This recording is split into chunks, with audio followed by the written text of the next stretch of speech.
Sebelum melanjutkan, jangan lupa subscribe dulu, terima kasih. Bab 378 Feng Jiu kembali ke kota. Kedua lelaki tua itu telah dihalangi dengan cara yang tidak sedap dipandang berkali-kali dan hati mereka sudah mendidih karena amarah, namun, tidak ada yang dapat mereka lakukan pada saat ini. Mereka tidak dapat menunjukkan ketidaksenangan mereka sehingga yang dapat mereka lakukan hanyalah melotot ke 6 pengawal Feng dan mengucapkan selamat tinggal kepada pangeran ketiga dan pergi dengan geraman marah. Bahkan jika itu adalah Murongbo, dia tidak akan berbicara kepada mereka dengan nada seperti itu, tetapi Murong Yisuan ini benar-benar berani berbicara kepada mereka dengan cara seperti itu, bahkan tanpa meninggalkan sedikit pun rasa malu untuk mereka. Omong kosong apa yang dia ucapkan. Jika itu untuk ayah kekaisarannya, maka dia seharusnya tidak membela kediaman Feng. Setelah melihat mereka pergi, hati Murong Yisuan terasa berat dan dia tampak sedang berpikir keras. Setelah beberapa saat, dia melihat ke 6 FG dan seolah ingin mengatakan sesuatu, tetapi setelah dia melihat ke Manor, dia tidak mengatakan apa-apa dan hanya berbalik untuk pergi. Beberapa dari mereka melihatnya berbalik dan pergi. Mereka tidak dapat menahan diri untuk tidak saling memandang sebelum kembali ke rumah besar dan menutup pintu besar di belakang mereka, bersembunyi dari tatapan ingin tahu dan mengintip dari dunia luar. 2 hari kemudian, hari masih pagi dan langit masih belum cerah dan sekitarnya masih gelap. Pesawat terbang itu diam-diam turun di luar kota bulan berawan secara diam-diam dan tidak menarik perhatian siapapun. Setelah beberapa orang turun dari sana, Feng Jiu menyimpannya kembali di tempatnya dan berkata, "Luo Yu, kembalilah dulu, aku akan pulang nanti siang." Nyonya tidak segera pulang. Luo Yu tercengang. Mereka sudah ada di kota bulan berawan. Kalau dia tidak segera pulang, kemana dia bisa pergi?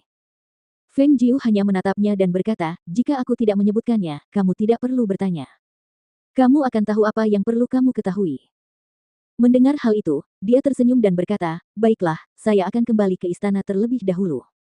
Meskipun dia berkata demikian, hari masih terlalu pagi dan gerbang kota belum terbuka.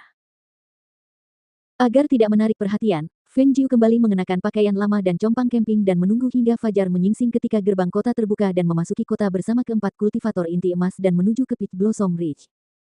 Ketika Luo Yu memasuki kota, ia segera menyadari bahwa ada sesuatu yang tidak beres.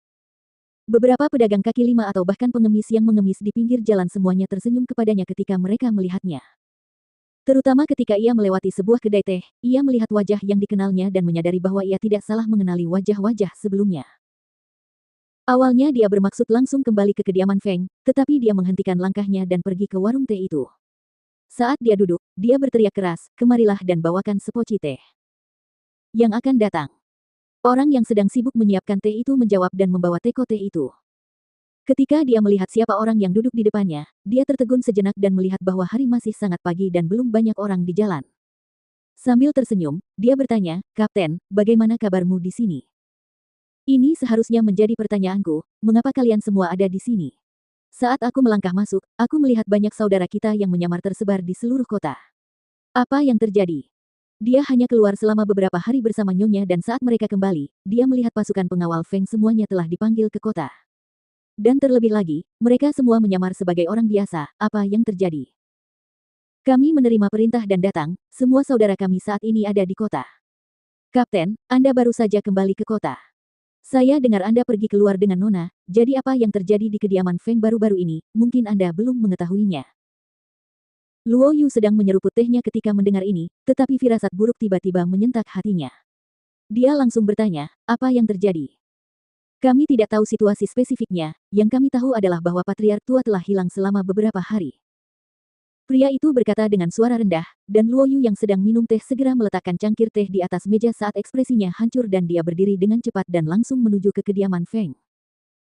Ketika melihat hal itu, lelaki itu terkejut sesaat dan segera berteriak kepadanya, "Pelanggan. Anda belum membayar tehnya."